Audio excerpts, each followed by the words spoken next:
निकालानंतरचा वाद आता आणखी तीव्र झालाय।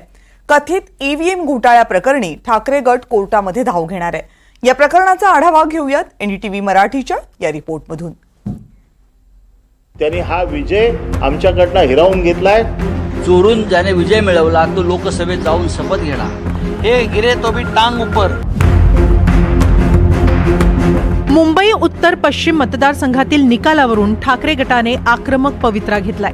मतमोजणी दरम्यान कोणताही घोटाळा न झाल्याचं स्पष्टीकरण निवडणूक आयोगानं दिलं।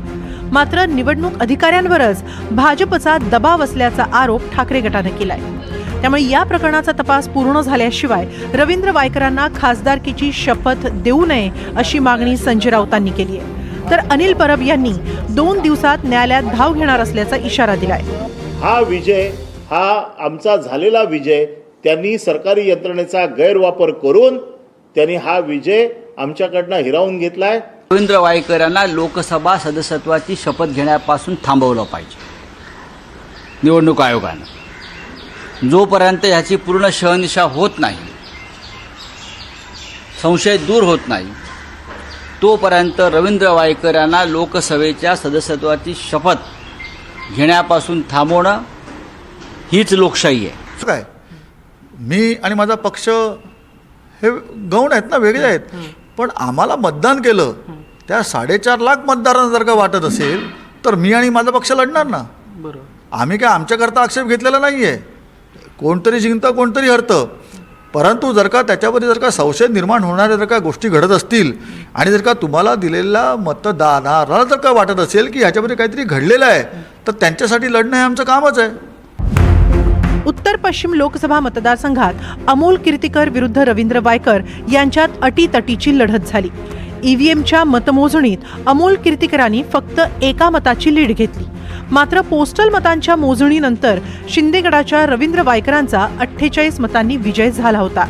निकालाच्या 11 दिवसांनंतर एका इंग्रजी वृत्तपत्राने मतमोजणीत घोटाळा झाल्याचा दावा केलाय।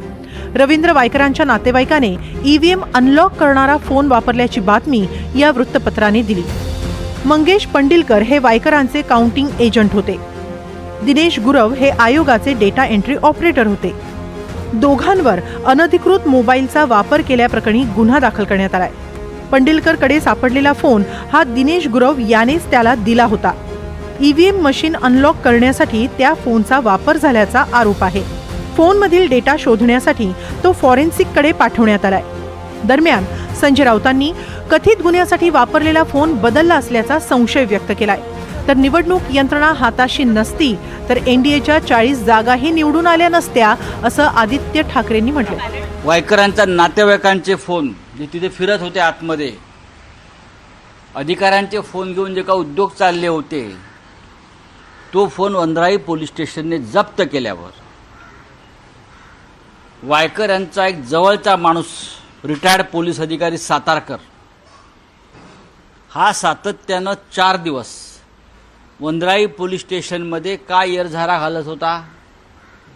फोन बदलायचा होता, काही डील करायचं होतं, ते डील झालंय की नाही? हा जो भाजपाने विजय क्लेम केलेला आहे तो देखील 303 वरनं 240 वर आलेला आहे। काल पण मी सांगितलं की ही यंत्रणा जर त्यांच्या हातात नसते आणि खरोखर फ्री अँड फेअर इलेक्शन झाले असते तर 240 काय 40 देखील जागा भाजपाच्या या देशात आल्या नसत्या।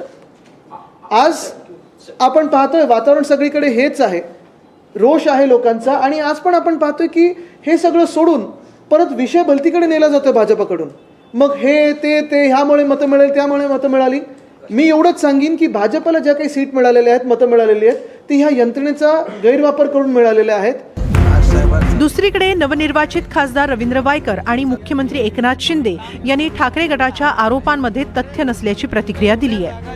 काय चाललंय, रेडीचा डाव चाललेला आहे, त्यांना त्यांच्या जिवारी लागलेलं आहे आणि जिवारी लागल्या कारणाने सर्व यांचं ट्विट आणि चाललेलं आहे। त्यामुळे रेडीच्या डावला मी काय महत्त्व देत नाही आहे। त्यांना जे काय करायचं त्या दूध का दूध। इलेक्शन कमिशनरने ज्या पद्धतीने जे इलेक्शन घेतलेलं आहे ते योग्य तऱ्हेने घेतलेलं आहे। आता दुसरा प्रश्न तुम्ही झाला ते मोबाईल, तिथे किती जणांकडे मोबाईल होते? या आतून बातम्या वगैरे काय येत असतील किंवा तुम्हाला देखील येत असतील, किती जणांकडे आहे? मग ते 188च्या कायद्याप्रमाणे जे काय फाईन असतील की 500 रुपयाचं फाईन असेल वगैरे ते काय ते बसेल ना। म्हणून काय कोणी कोणाचा नातेवाईक आहे म्हणून त्यांनी ते ईव्हीएम हॅकचं काय हॅक करता येते का ईव्हीएम मशीन इथून बाहेर? त्यामुळे हे जे काय चाललेलं आहे रेडीचा डाव चाललाय त्यामुळे त्याला मला काय उत्तर द्यावंसं वाटत नाही आणि तरी मी एक्सप्लेन केलेलं आहे. जे खोटं जे काय दिशाभूल करण्याचं जे काही प्रयत्न चालू आहे त्या ठिकाणी पोलीस त्याचं स्पष्टीकरण देतील आणि जी वस्तुस्थिती वेगळी आहे हे गिरे तो भी टांग उपर अशातला हा भाग आहे.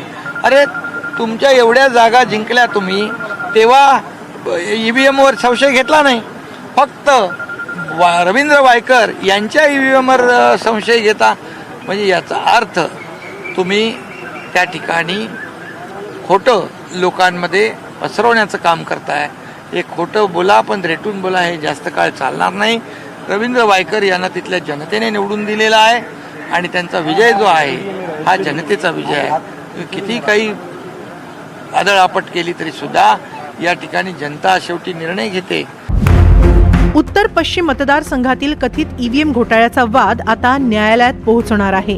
फेर मतमोजणी आणि सीसीटीव्ही फुटेजच्या मागणीसाठी ठाकरे गट न्यायालयात दाद मागणार आहे. त्यामुळे शिवसेना विरुद्ध शिवसेनेच्या नव्या संघर्षात काय होणार याकडे सर्वांचं लक्ष लागलंय. अक्षय कुडकेलवार, NDTV मराठी, मुंबई.